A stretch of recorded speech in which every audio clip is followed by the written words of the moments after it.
مولوي عبدالباقي حقانی د ترکیې په سفر وتلی. ترکیې ته د څه لپاره تللی؟ حقیقت هم دې ویډیو کې وګورئ او چینل سبسکرایب کړئ.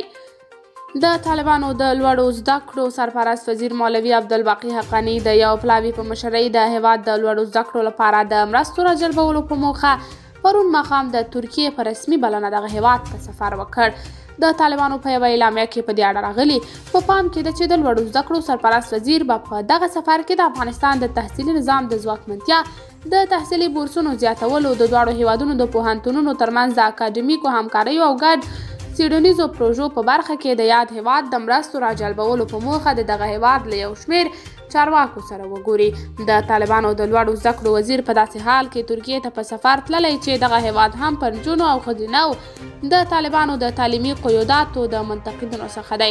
د ترکیې د بهرنیو چارو وزیر داود چاوش اوغلو د طالبانو د واکمنۍ په لومړیو وختونو کې پر نجونو د دوی د سخت دریځو تعلیمي قیوداتو په غبرګون کې غوښتل چې د یو شمېر اسلامي هیوادونو د بهرنیو چارو وزیرانو په ملتیا کابل ته راشي او طالبانو ته له ضدبازۍ څخه یې د لاس اخیستو خبرې وکړي.